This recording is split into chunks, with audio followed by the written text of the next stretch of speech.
Hello and welcome to the Think Dad podcast, a podcast all about engaging with young dads. My name's Robert Orton. And my name is Jordan Richardson, and we both work for North East Young Dads and Lads, working with other young dads and their families. In this series of podcasts, we'll be interviewing a variety of professionals, asking questions about fatherhood engagement and best practice around working with young dads and their families. Let's get into this episode. All right. Hi, Kev. Hi, Doug. Thanks for taking the time to join us for this interview podcast session. Would you both like to introduce yourselves individually, please? And we'll take it from there. I'm Kevin. I'm the CEO of North East Young Dads and Lads Project. And hi, I'm Doug. I'm the senior project worker for North East Young Dads and Lads. Thank you very much. And thanks again. All right, so we're going to jump on straight onto the first question. And this is, again, for both of you. So if you want to answer just individually, that would be perfect. Why do you think it is important to support young dads? I think it's important because I think, you know, fatherhood is kind of one of the most important kind of journeys that you kind of go on as a young person, that transition to adulthood. I think in our experience over the last kind of 5 or 6 years working with young dads, what we've kind of seen is a community of young men who are really motivated to be the best dads they can be. And often they're doing that against quite significant adversity, a lack of support, just the challenges to do with new relationships, new responsibilities. And what we've kind of seen is that when the support's in place, those young men thrive and go on to be, you know, amazing dads, committed dads, healthy and well dads, and also stronger families. For me, that question is, why should we support young dads is fundamental, really. It's because what we're doing here is creating families, creating positive families by working, you know, and supporting young dads to be the best that they can and have as much input as possible in their children. Only has positive outcomes for everyone involved, whether that be dad, mum, and the child as well, because, you know, central and important to this is that child has healthy relationships with both parents. And all the research shows that a child that has access to both positive parents, their outcomes are so much better. So, you know, apart from all the positives we get with working with the dads one-to-one around about seeing them thrive and develop, whether it be in their parenthood or themselves within their work and their relationships, it's also about how we're creating a legacy for children to thrive. Yeah, I completely agree with that. And you've kind of answered partially the next question, which we'll jump straight into as well. And that, again, following the same support discussion route, what does good support look like for young dads, using examples from your work, so through Needle itself directly? I'll go first on that one. That's really, because if you look at our work, I think one of the things for me is that what works well is that it's about that young man. It's about that young man's journey. Our work is tailored to what that young man needs, not what others think he needs, because that can happen a lot with the young men that we work with. A lot of people can tell them what they need to do, but it's until that young man, that young dad identifies that this is where they need the support, we can help with that. It's very much led by the needs of that individual. It's very important to understand that it's their journey and they choose the length of their journey or their time with us, which is different to other services, because other services have a sometimes a time limited or a session limited kind of working, where they have to, you know, meet a certain criteria over a certain time. For us at Needle, that's something that we don't work towards. It's that young man's time, when he thinks it's right to come into the service and when he thinks it's right to leave the service is really important, supporting him to do that. Good practice for us and how it works. It's young dads front and center of what we do. They are the drivers of what we do and how we work. You know, working for the last 5 years for the service, what we've done is we have a good understanding of what some of the needs and wants are for those young men that we work with. The best way to work with them, but everybody's an individual. You know, we've got to recognize that one size doesn't fit all, and we have to recognize that and work with that as well, and work with challenge, work with hope, work with that. We know that the young men that we work with want to be the best that they can be, and support them to do that as well. And I think as a service, we have to evolve to the needs of dads as well. We're in very challenging times at this moment. So there's lots of new challenges that are happening for young dads that we need to be able to look at and be able to think, how can we support doing that? So I think being adaptable is really important. And a service at the time, at the place where those young men feel most comfortable and need that. Good answer, Doug. Yeah, that's a very good answer, Doug. Yeah. And I was just going to add to that a little bit in saying that, am I right in saying that the responsiveness to the way Needle acts upon meeting these new lads and young lads is quite fast, isn't it? And can you just tell us a little bit about how having that contact within a quite a quick sort of time frame helps support that young man even further, having that contact sort of right away? Yeah. Do you want to add to this? Yeah, please. I think there's something about, you know, for the young men we work with, often than not, you know, their journey to fatherhood is often quite a tricky one. It's one that kind of comes with a lot of fear, often with a lot of conflict, and with a lot of misperception about what a young dad is.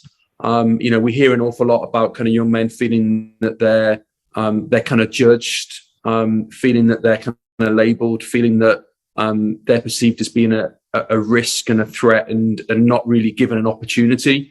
So I think all that kind of comes really with possibly a fear and a mistrust of kind of services. So when young men find out they're kind of dads and ask for help, it's really important that we give them that help as soon as possible. And I think because of kind of, you know, issues around kind of, you know, fear of being kind of watched and kind of judged, I think young men can talk themselves out of help or feel that they're undeserving of help.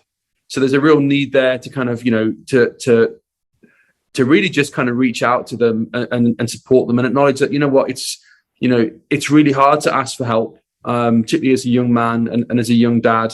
And they will potentially talk themselves out of it, really, or walk away. I think what we saw as a charity early on was that, you know, we were quite amazed at the amount of young men who just, you know, they don't get up and they don't ask for help, because they don't expect to have help, really. So you know, the need to kind of really support them and encourage them and show them that there are, you know, ways of kind of being, and the need to celebrate young fatherhood.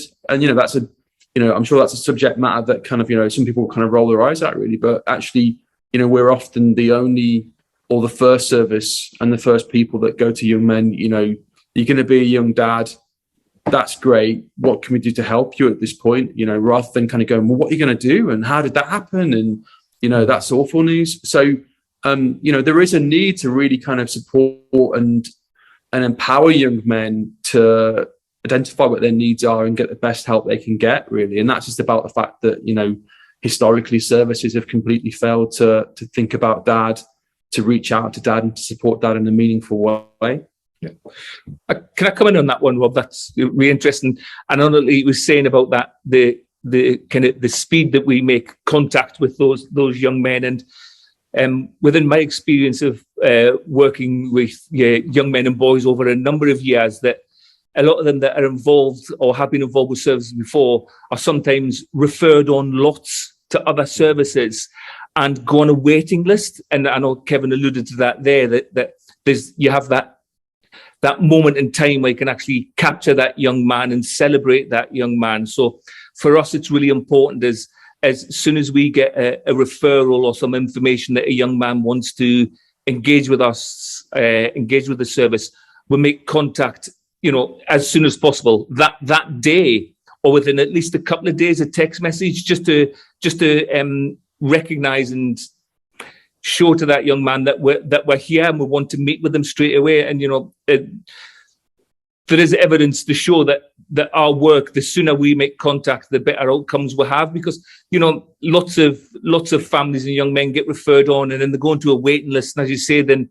things start to change, or they start to think, well, it's not going to happen, what's the point, here we go again, sort of thing. So we are very much like, let's get to these young men as soon as possible and give them that support that they need, or that kind of guidance of where else they can get that kind of information and help. And we've seen it, Rob, in terms of we've seen really good examples where, dad's just found out he's going to be a young dad. We get a call from a service, dad's in the same room, we pick up that telephone call there and then, have a chat with him, and we've got a meeting with him in a couple of days after that, and often those are the young men that will kind of stay with the service and progress through the service and will become kind of peer mentors themselves, or peer educators, or people like yourself, employees of the charity, doing brilliant work. And then we see examples where maybe professionals kind of got a referral, they've not really kind of acted on it at that point. It's gone kind of, a week or 2 weeks or even kind of 3 weeks. And by the time that young man comes to us, he may have, his mobile phone might have changed. He may have changed addresses. And actually, and he feels let down. So, his likelihood then to kind of say, I want to work with this service is kind of gone at that point. You've missed that opportunity. And we do get young men who kind of, who we don't see for a while, they come back in, but they've come back in because they've built a relationship with us first of all. And that point about, what we do uniquely is about the fact that, we build relationships with these young men. Our service is non-judgmental. We have an informal approach to kind of working with young men. We're not treating young men in a medical way. We're not creating interventions with young men in, say, a social care way.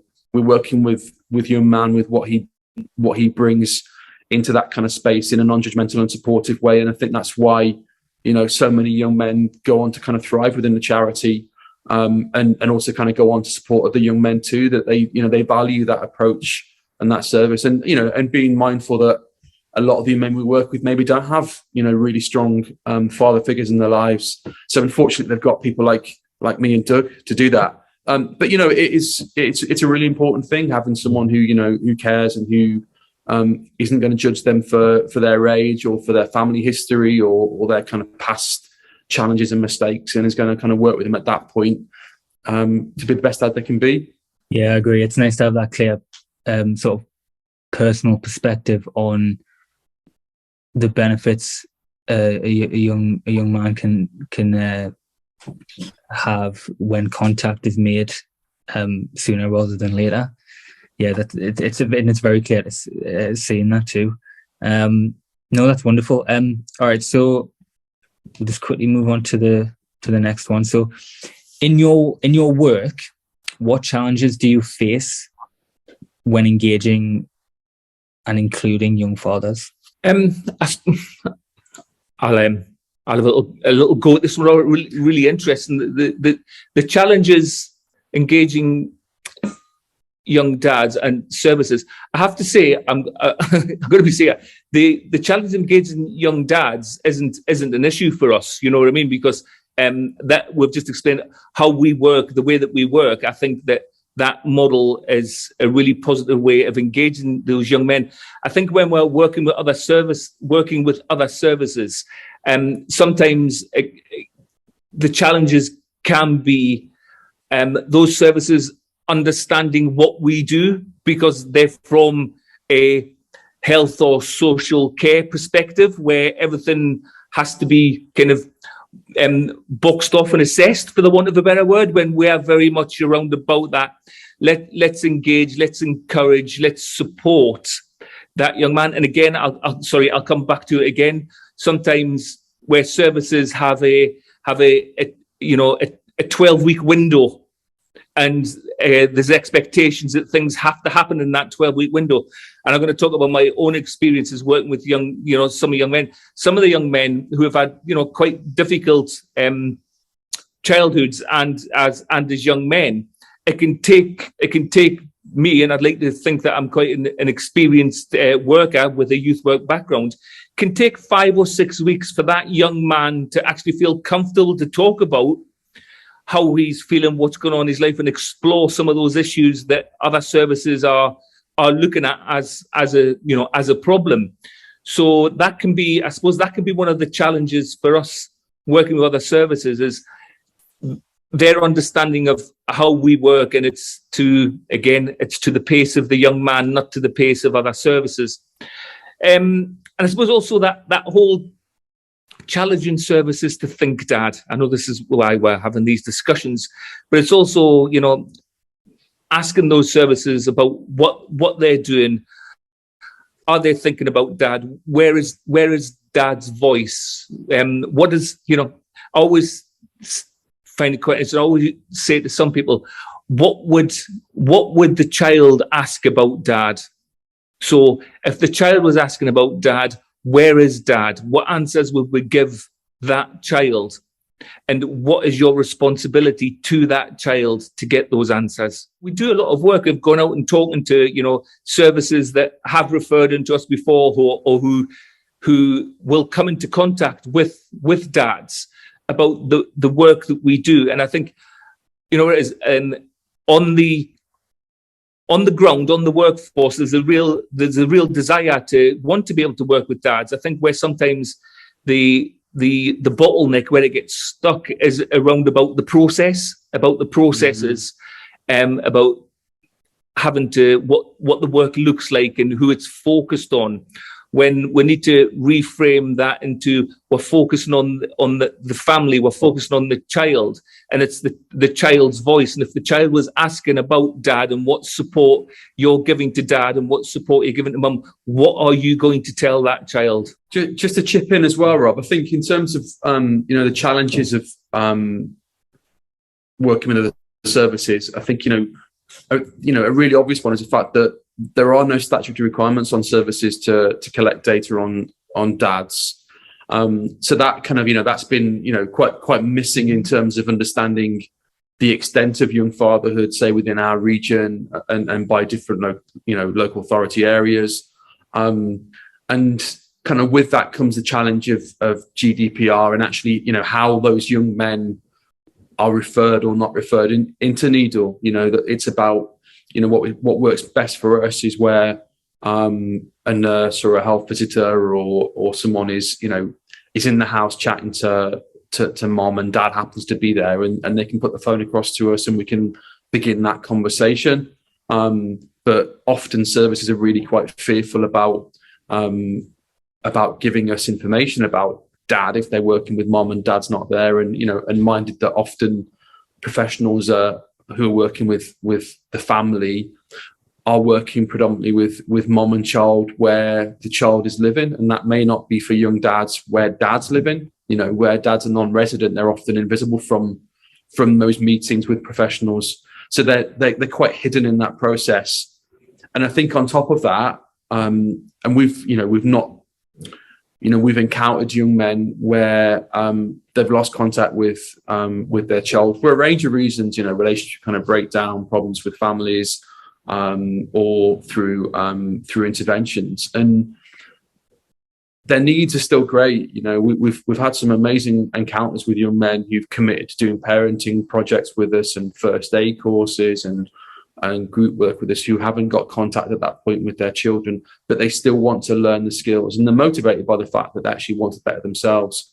But that can be tricky for those young men, because they start to believe that they don't deserve a service if they're not, if they're not actively involved in their children's lives, but they still have the emotions and the feelings, and they still have the sense of kind of loss and bereavement that kind of comes with, you know, having a child they can't see. So, you know, there's a real need there to think about kind of, you know, young dads in this kind of broader kind of picture of dads within, you know, dads who are living with mom, in a relationship with mom where the child is, dads that are non-resident but are still involved in their children's lives, and dads who, for whatever reason, court proceedings or social care interventions, haven't got that contact, but they're still dads. They still have those feelings, and they're still motivated to often learn. But there's obviously then challenges about how you find those young men and how you convince those young men that they're deserving of support and help. Thanks very much, Kev. That's it is a lot to think about. Even just when, you know, you're talking about different points there. There's so many different branches you can think about at the same time, and it's just a lot to take in, which results in a lot to work on too. All right, so we're going to move on to the final question here. And this one again for both of you. What are your 3 top tips for other organisations who want to better support young dads? I'm only allowed 3, Robert. Sorry. You can add more if you want. No, sorry. The question is really interesting, because you can look at this from a kind of practitioner, person on the ground kind of way of looking at it. What are your 3 top tips for someone who's actually going out and working with families? And then you've got that kind of that more strategic management level. I'm going with the practitioner level, okay? The 3 top tips. I think for services that are working with families, I'm going to use that word, working with families, because a lot of services say, oh, we'll work with mum or work with the child, when actually, you know, you should be working with, it should be the whole family that you're working with. That includes dad. Is about that simple, think dad, think dad, think family. Even just some of the terminologies that is used when they're talking about health and social care, working with families, you know, simple words can make a huge difference to how someone sees a service. That actually we're a family service. We're not we're not a mum's service for the mum. Actually, you're a family service, or you're there for the baby, and part of the baby's family is mum and dad. I think is really important to that. Just that word, and also, I don't know if it's my second or still continue on this one, is about just recognizing dad is really important, and valuing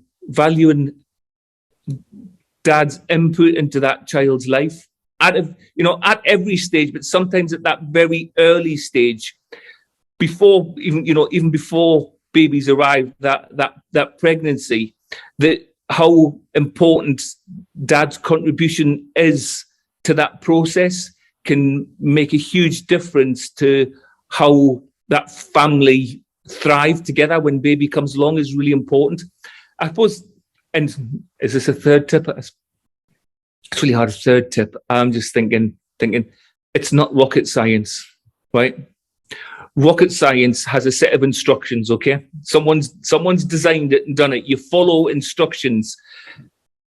Families do not have sets of instructions. They're all individuals, and treat them as individuals and talk to them as individuals, but also talk to them as a family is really important. Thanks, Doug. How about you, Kevin? Do you have any points to add to that, or? Yeah, no, I think Doug's covered some good ground there. I mean, just like Doug, it's fascinating. I was talking to an older young dad, so a young dad who's now in his 40s and living in London. Last night on the phone, and that comment about rocket science was the same one that he made as a young dad. You know, it's like, you know, it's a conversation really, and you know, everyone's got a son, an uncle, a brother, a dad, and it's a bit like, actually just begin with a conversation. You know, find an angle, find a kind of way in to start that chat with that dad, and go from there. I think there's definitely something about connecting young dads. You know, when we first started the project, I think there was a sense of, you know, we work across now a region, and coming from a youth work background where kind of maybe there were kind of issues around kind of postcodes and challenges about working with young men in different areas, putting it together. That was always on my mind when we first started this. But actually what we've always seen consistently is that, you know, this young men's status as dads and expectant kind of dads kind of, you know, it's a brilliant bridge between young men and actually what's really important for young dads is that they get to meet other young men who are young fathers. And get to meet real people and get to meet young men who are a success story like yourself, Robert. Because often, so, you know, on so many occasions, what young men see is a negative perception of young fatherhood. You know, it's perceived as being a problem and a danger, and it's not in our experience, and I know it's not in your experience. So, you know, connecting young men up, giving them chances to meet other young dads and to create a sense of belonging is really important within that. I guess my third point is services need to they need to be resilient. They need to you know, they need to kind of to really kind of push themselves to kind of reach young men. And that's not based upon an assumption that young men are hard to reach, quite the opposite, but it's about understanding that, you know, if a professional phones a young man who doesn't answer at that point, that's not the end of that service provision. You know, you need to try again. It's about knocking on doors. It's about taking them out for a coffee. It's about doing something that's a little bit of fun with that young man. It's about getting to know family and kind of friends and peers, you know, and that's what works really. And often if you do that, if you go that extra mile, if you meet them outside of normal working hours, if you kind of meet them on a weekend, do something with them, obviously I appreciate that's challenging for some services, but that will pay dividends. That will go a long way for that young man kind of, you know, committing at a point where he may be in crisis, or he may just not have a mobile phone, or he may have lost his credit, you know. So it's about kind of really services is acknowledging that, you know, it's not a one strike and you're out. There has to be a, you know, an investment, because these young men have never had that provision before. So understandably, as services get better at supporting young dads, I think what we'll kind of see is a real shift where there's young men actually, you know, culturally are more open to support and more able to engage in it. Yeah, again, I completely agree. On top of that as well, Kevin, I'm just thinking in terms of contact and let's just say making that extra effort. In any other position, any other profession, if you had a client base or beneficiaries that you're working with, or anyone under that sort of spectrum, you would never just leave it at chasing them up just the once and then saying, oh, well, I guess we're never going to hear from that person again, or they're never going to work with us again. I think it should be universal practice that whatever position you're in, if you're working with people and you need to get in contact with them, for whatever reason, then you should make that extra push to once, twice, 3 times. If you've not got their contact information, find out if someone else has it. Just stay up to date, especially when it comes to families. With what Doug was saying, it's not just working with one individual person within that group, within that family. It's everyone, the mother, the child, and the father. Yeah. But having that inclusivity is extremely important. Yeah, I completely agree with all that. That's a good point, Rob. You know, I think in terms of, you know, us as the service, you know, we came, I guess we evolved from a pilot project in a dedicated young women's space. But actually, I think what we've kind of learned over time is it for us and the community that we serve of young men, you know, the most effective impact we can have is to be open to involving mom, involving maternal family, involving paternal grandparents, you know, because it kind of means that you're working with all the potential kind of gatekeepers that may have an impact in that dad's ability to be actively involved in his children's life, and feel supported to be involved in his children's life. So, you know, maybe there's a need to sort of for services to sort of think actually about, you know, not being polarized towards a dedicated women's project or men's project, but kind of seeing the benefits, as Doug said, about focusing on the child first and foremost.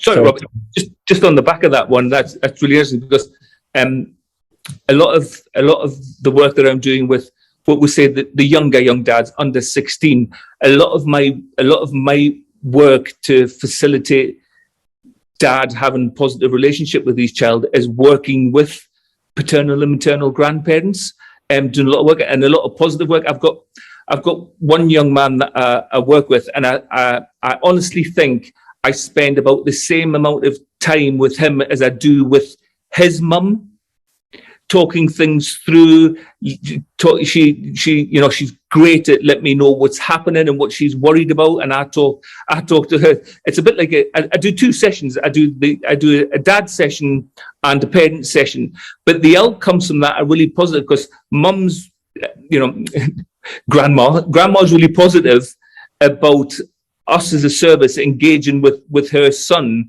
because she realised that the support that he gets is helping him with his parenting. So she feels much happier, much more comfortable. Now, if I was to say, sorry, I only work with dad, I would only be able to do so much, because one of the things is that, this young man's mother talks really positively about our service and is really, really happy that he's engaging with that and getting support. I have lots of text messages and WhatsApp conversations with that young man's mum, which is really, really helping that young man thrive as a young dad as well, which is really good. So that idea of that you only work with one person in the family will only get you one part of the whole picture for that family and that one outcome, when we know that there's so many different parts. How many parts does it make a family? But if you only work with one part, then you're only going to deal with one part. So that work of working with family members, working with the partner, is something that we find beneficial. And when the young men want to do that, we will always encourage it as well, because that's great, because that shows that again, that partnership working, that we value both parents, not just one parent. We value both of them.